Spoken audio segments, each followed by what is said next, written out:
Howdy, y'all. SilverDFanng back with more YouTube reactions. We got Stop Fighting Your Rifle by Tenicor.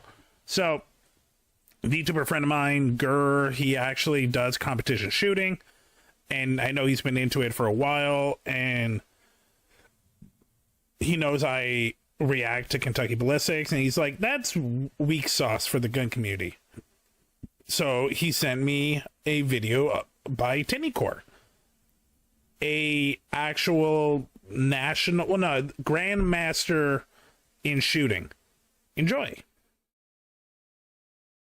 So, recoil with the rifle. What? TLDR, Gurr is a competition shooter, and he's really gotten into the competition right now, and he's been talking about grandmasters, and apparently this guy is a grandmaster, and this is one of the people he watched for tips.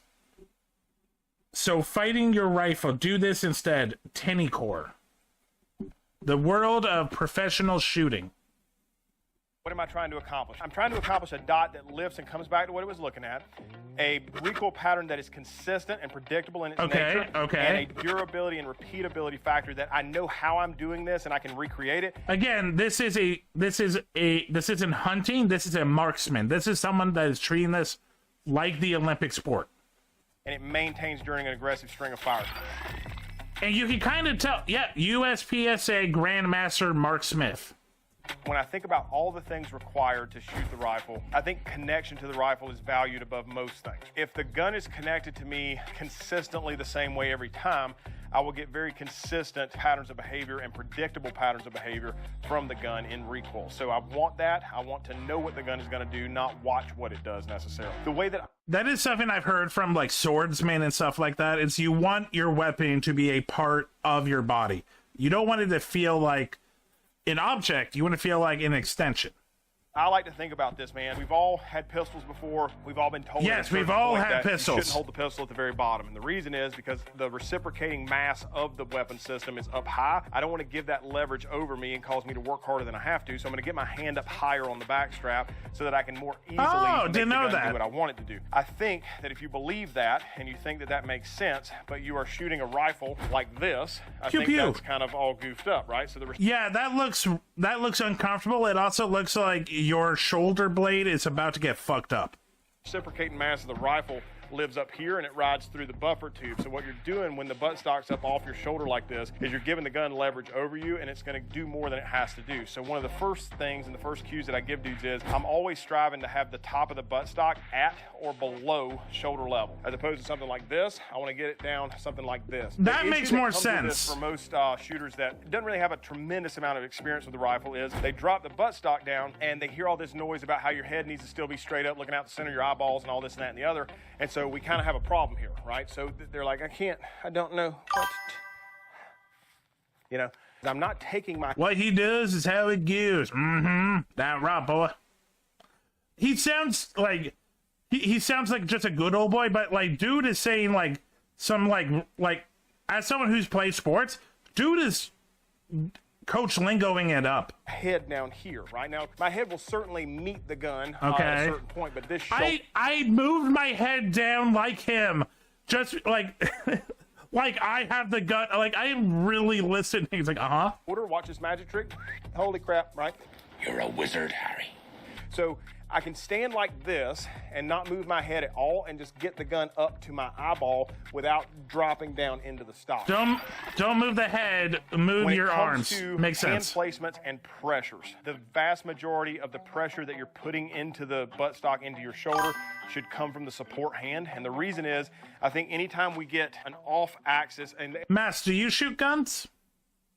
The axis being the barrel line, anytime we get off-axis levers and we start trying to pull on them, right, it causes the gun to do certain things. So vert grips pulling on those, mag wells pulling on those, that's all going to cause weird things in recoil. I think the same thing can be said about the firing grip, right? So we're at the center point, the pivot point of the gun, and we're torquing backwards on it. I think that if anything changes about that pressure, the gun's behavior is going to change, and I don't like to do that. So stiff shoulder. The rail, and I'm trying to put linear pressure through the buttstock. Okay, so stiff shoulder.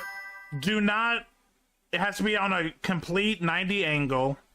Don't move your head, but move the gun. Got it. Never shot a gun, but I've shot crossbows. I've done a little bit of archery. It's fun. Into my body. As far as how I do that, what I'm trying to not do is connect to the gun and then have the elbow Welcome, out. Taoist. What happens when that occurs is Hi, Tao. if I drive How are you? change the pressure into my body, the muzzle. We're learning how to shoot rifles by a grandmaster in the USA competition circuit for marksmen. Start to go towards the elbow just by default of how this lever is created. Like I can't bring this closer to me without the elbow trying to push outboard, right? And the gun trying to follow that. So I like to do kind of what Frank Proctor calls a grip and hang. First time I ever heard that, I I've was like, never seen that before. So what I'm doing is I'm gripping the rail and I'm kind of relaxing all of this and just kind of hanging that elbow from it. And what that does is it puts enough pressure and it does it efficiently enough that I can do it for a significant amount of time without fatigue. I don't get tired. I have never seen someone...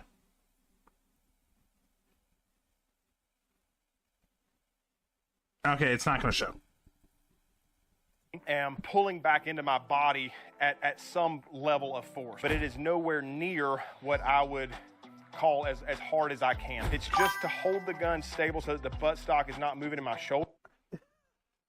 You gotta hold your rifle like you're giving a hand job. One hand on the shaft, the other one tickling the balls. It's also to accomplish the collapsing of flesh and tissue that's in between my surface level of my clothing and my muscular skeletal structure. So if I were to take this rifle and set it up against a pillow, or you guys would call it a pillow.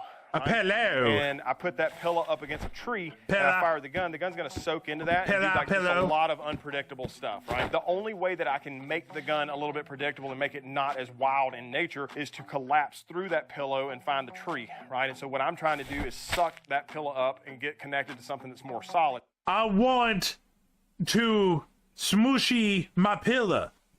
I think the pillow lies in between your surface of your clothing and your muscular skeletal structure. When I'm making this connection, I'm pulling enough that I feel like I have connection to my collarbone, my pec, like my structure that is my body, not necessarily all the sweet meat and cupcake loving joy that exists in between that, right? You just get all fat and sassy. Most people are I love that clip. Drive a gun. Okay, I hate this dude. This dude is not someone I want to see in a competition. This is someone that has some really weird ideas. And back into themselves more than they need to. So the way that I would kind of explore this is just going by the numbers, right? So number one, what's the first thing I want the gun to do? I want it to lift and come back to what it's just looking at. I think we can do this with just one single shot, right? So I'm gonna fire a single shot, assess how the gun lifts and returns, and assess the behavior of it, see if I wanna change anything. I'm gonna make the connection that I like, aim in on a small area that I can watch what's happening. Ooh, so I like to have a little visual reference that's a nice point, little PNG. And I'm just gonna fire a single shot. Okay. So I assessed the gun, came up, back down to the spot, and then drifted to the left, right? So I got to think about, okay, where does that pressure that's causing that to happen come from? I'm going to make sure that the support hand, I'm gripping and I'm hanging from it. I'm not trying to drive it back into me with that elbow outboard, and see if I can kind of fix that. Perfect. Perfect. So that's working out pretty good for me. Interesting. I like that. So now I'm going to send another shot after that to be able to kind of take a look at the behavior of the gun in recoil. I want to see if it's consistent in its behavior. So 2 to 3 shots at a pace that you would call a controlled pair. I'm aiming and consciously confirming each one of these sight pictures, and I'm just kind of watching what the gun does as far as peripherally.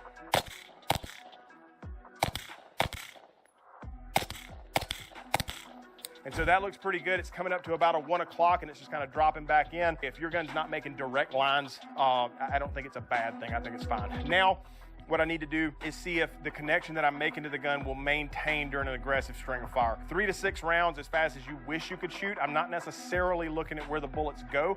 This is more of a visual exercise than it is a performance. So I want to see what happens with the gun for 3 to 6 rounds. I'm really, really being intentional about taking a snapshot of what do I feel in my shoulder when this starts, and then freezing after it's over with and looking at what do I feel in my shoulder when it's over. So 3 to 6 rounds at a very aggressive pace. I've never thought about these little steps, but yeah, no, it makes 100%.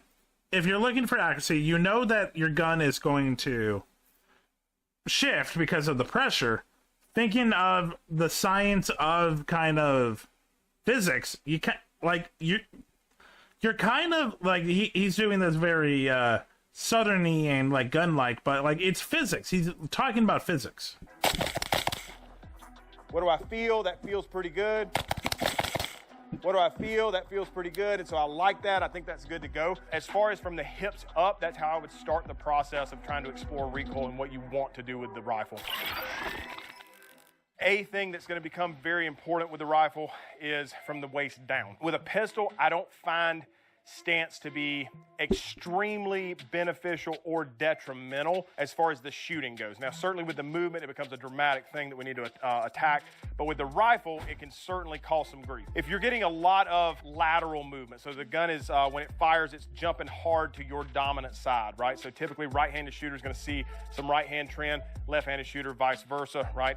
Wrong-handers are going to see the opposite of right-handers. Should have been born different. When we're doing this, if you've got a tremendous hand racism amount of lateral trend, it's not necessarily that it's bad. It's that I want to give you some tools to use that you can mitigate it if you want to, right? So if you think about how is that motion coming into my body, and then how is that gun creating that lateral trend? So the dot is connected to the rifle, is connected to the buttstock, is connected to me. What's happening? The buttstock is connected to the femur. The femur is connected to war crimes. Is when that rearward recoil is coming into you, if you build an angle for that recoil to jump into, what it's going to try to do is recreate that angle. So it's trying to bounce off of that and then recreate the angle. If you want some of that lateral motion to go away, all you've got to do is just kind of square the wall up. Now, I'm not necessarily saying like try to be like dead center squared and locked up, but if you want some of that lateral trend to go away, just think about taking this shoulder and just bringing it more center line and in line with the other shoulder. That makes sense. Like, what you're kind of doing is you're even putting a little bit more structure, not exactly pressure, but you're putting a little bit more friction, which I feel like if you're worried about recoil, yeah, that makes sense. Right, and just kind of getting that torso a little more square. That'll typically take away a pretty good amount of lateral movement. As far as vertical movement, this is where the stance becomes involved. Vertical movement is a byproduct typically of people standing straight up. And if I were a 2x4 or a post or something that was sticking up and you were going to push me over, the easiest place to do that is going to be at the top of me, right? Makes Great sense. idea. Let's take some inertia and put it at the top of that post. That'll be super fun, right? And so a really good cue for whether or not your stance is solid is your toes. If you watch my toes while I'm doing this, right? When I'm shooting. Chat, we got to look at those footsies. We got to rate those footsies. The gun, what I'm looking for is this right here. So if I stand like I'm ordering a milkshake. Why do you stand like that ordering a milkshake? Why are you at attention or like you look like you're about to shit your pants while grabbing a milkshake? And then my toes start to come up. I start to step back. Anything weird like that starts to happen, we want to mitigate the stance to affect that. Like the gun's not doing this in your shoulder, right? It's pushing you back and then you're coming back forward. What I want to do for that is to create a good solid foundational base that mitigates that as best I can control practically. A good starting point is at minimum shoulder width apart. I like to be a little bit wider than that. And then at minimum, half step to a full step back. And then the really, really big part of this that's going to be super important is to load into the quads and knees and also the hips. A lot of people don't do the hips. They'll load into the legs, but then the upper half is still upright and moving around. I think about pushing my butt back a little bit, right? And that gets me some load in the hips. And what I've done is I've taken this post. By the way, this is also what baseball players are told when they're at bat. Because, yeah, the more base you have, the more control you have. That's trying to get pushed over from this, and I've turned it more into this. And so now that recoil is going to kind of travel through me into the ground a little bit better, as opposed to here where it's pushing. I'm sorry, nerds. I'm talking about things, sports and competition. The pressures that you're putting into your body, how you're putting those pressures into your body, where your support hand is while you're doing that, how you're affecting what's happening with the gun with just your posture, I think will pay dividends on the back end of how you like to shoot a gun. Understanding that what we're trying to do is we're trying. Also, it's a great way to get a BBL. No joke. Get a gun that comes back to what it was just looking at first and foremost. We're trying to make the recoil pattern be consistent and something that's predictable. I can yield on the side of I know what the gun is going to do because it always does. That's always going to be a better way to shoot than I hope this goes. My gun never betrays me, not like my bitch ex-wife. Goes well, let's see what happens. And then the durability piece of do I know how I'm doing that and can I repeat it and can it maintain through an aggressive string of fire?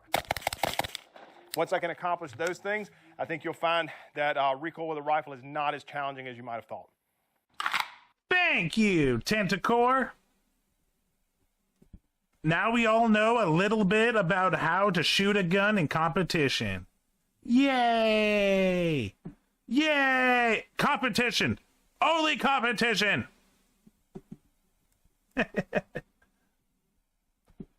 Okay, I think I'm going to call it there, boys and girls and everything in between. Hey, thanks for checking out this video. Check me out on Twitch, SilverDFanng, 2 N's in Fang. Check me out on Twitter and Blue Sky under the same name. Also TikTok. Have a great night.